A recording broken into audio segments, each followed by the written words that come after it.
God's promises were given to Abraham. Since there was no greater for him to swear by, he swore by himself, saying, Abraham, I will surely bless you and give you many descendants. And so after waiting patiently, Abraham received what God had promised him. Hallelujah. Men swear by someone greater than themselves, but the oath confirms that it is said that it put the end to all arguments, because God wanted to make the unchanging nature of his purpose very clear to the heir, to whom what he had promised and what he had told him he would do. So it was clear. He confirmed it with an oath. God did this so that two unchangeable things in which it is impossible for God to do, which is to lie. It's impossible for God to turn back on what he had promised. He offered to us great encouragement when he swore by himself that I will do this. We have this hope, being greatly encouraged. We have this hope of an anchor for the soul, firm and secure. We don't have to worry about God changing his mind or going back on his word. It's not going to happen. It entered the inner sanctuary, which was a word, the promise, the oath, behind the curtain with Christ, who went before us and entered on our behalf. And he became a high priest forever in the order of Melchizedek. It was a wrap. He said he would bless him, and he would give him many descendants, and he will bless those that bless him, curse those that curse him. Abraham had a great promise, and God said, I'm not going to go back on my word. I give you my oath. Ruling in godly fear, having the fear of God, is what is necessary to be a person that is a pleasing and one that God can use in a triumphant way. 2 Samuel 23:3 said, ruling in the fear of God. The fear of the Lord is the beginning of wisdom, dear friend. That is how you become wise, by fearing God, by reverence what he has said. It's not being terrified of God. It's a deep reverence of God, a true understanding of the humility that we must have before him, knowing that authority is borrowed, not owned. Jesus, he rules and he perfects submission to the Father's will. We must fear the Lord. We know that that indeed is the beginning of wisdom. If you want to be wise, you must fear the Lord. You must reverence him. You must understand that all wisdom comes from him. There is no wisdom that is available to us apart from the wisdom that God gives. Become wise. Listen to the word of the Lord. Draw close to him. Allow him to help you to lead right, to live right, and to love in the way that God expects you to. Have fear of his name. Treat your family with love. Operate in true reverence of righteousness and holiness. See, David's last words was not about himself. No, he talked about the one that came after him. He foresaw the Messiah, the excellent one, the exalted one. He saw the day that he would come and he would rule with justice and righteousness forever. You see, Jesus Christ fulfilled every title that David spoke about. David called him the Anointed One, the Sweet Psalmist, the Righteous King, the Rock of Salvation, and so much more. He was the Spirit that spoke through King David. He asked the Lord, Lord, speak through my life. Have you asked the Lord to speak through your life? Have you told him to let your words echo his humility, and let his words carry his spirit, and let your days reflect the righteousness of the rulership of the only true and living King and God. David said that I live in awe of you and true exaltation of you. You're the one to be exalted, O Lord. You are the joy of my salvation, O Lord. I think David got it right when he talked about the coming Messiah, when he talked about he that was to come and is to come and will always be. I think he got it right, my friend. Are you looking forward to this ruler? Do you operate in godly fear? It is the beginning of wisdom. Become wise, not in your own eyes, but become wise in submission to the one who rules and reigns forevermore. Thank you for coming to the Oasis Well, where the water is cool and refreshing for your very soul. You be blessed, dear friend.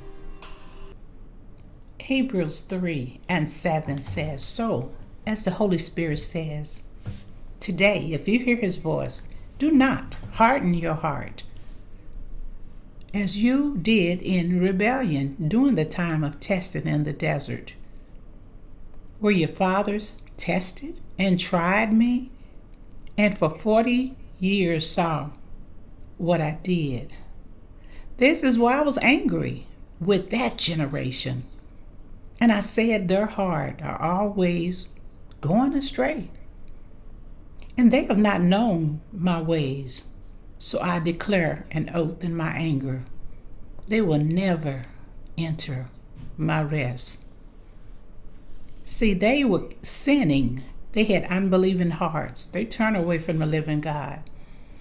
And they were not desiring to do what was right. So as a result, they had a hardened heart by sin and deception. They were not going to share in the glory that Christ had for them. They had no confidence in God, no trust in God. They did not do what was right. The scripture said, today, if you hear my voice, don't harden your heart as they did in their rebellion. They heard and they rebelled, and they were not led by Moses into their place of rest. They died out in the wilderness. For 40 years they struggled and they complained and they sinned. So their bodies fell in the desert. And God is saying, you won't enter into my rest. It's because of unbelief. Those who were disobeying God, those who did not have faith, they were not able to enter in because of unbelief. The responsibility of a high priest is very important. He is selected from among men, and he is appointed to represent them in matters relating to God. He also offers gifts and sacrifices for sin, and he's able to deal gently with those who are ignorant and going astray. Since he himself is subject to weakness, he had to offer sacrifices for his own sins, as well as the sins of the people. See, no one would take this honor upon himself unless he was called by God, just as Aaron was. So Christ also did not take upon himself the glory of becoming a high priest, but God said to him, you are my son. And he said in another place, you are a priest forever, in the order of Melchizedek. During the days of Jesus' life on earth, he offered up prayers and petitions with loud cries and tears to the one who could save him from death. And he was heard because of his reverential submission to his father. Although he was a son, he learned obedience from what he suffered.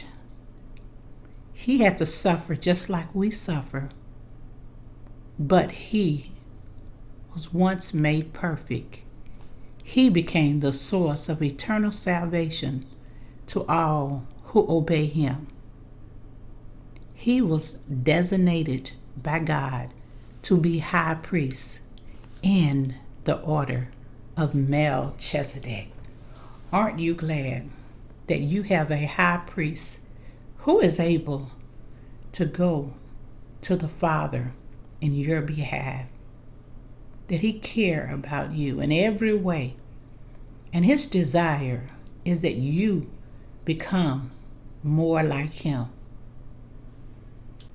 Melchizedek, king of Salem, came to Abram and brought out bread and wine in Genesis 14:18. And he was the priest of the God Most High, and he blessed Abram, saying, "Blessed be Abraham by the Most High God, the creator of heaven and earth, and blessed be the God of the Most High, who will deliver you from your enemy's hand." And Abram gave him a tenth of everything. Jesus is the great high priest. Hebrews 4:14 and on. Therefore, since we have this great high priest who has gone through the heavens, Jesus, the Son of God, he is our high priest. He goes before the Father in our behalf, and his blood has made the pathway of righteousness for us. Because of Christ, we should hold firmly to the faith that he has given us. We profess that he is our high priest. We do not have a high priest that is unable to sympathize with our weakness. He knows what it is like to be tempted. He was tempted as we are in every way, just the same because of our flesh, but he did not sin through his temptation. So that made him an example before us. We don't have to sin because our high priest is in us.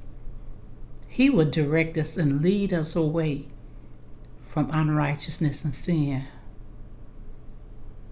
When we're tempted, verse 16 says that we are to approach his throne, the throne of grace, the throne of mercy with confidence. When you give your temptation to God, he will deal with it. We will receive mercy from him. And we find the grace that we desperately need to help us in our time of need. When we go to our high priest, he will not turn us away. He has an open door for us to go in, to sup with him, to talk to him, and to let him know what's going on in our hearts. You can reveal your whole heart to him. You can come to him naked and unashamed. He will help us in the time that we need him the most. When it seems like we're going down for the last time, we can call on him. He said we ought always to pray and not to lose heart or faint. If you're fainting, you're not praying. And if you're praying, then you're not going to faint. Keep pressing. Keep persevering.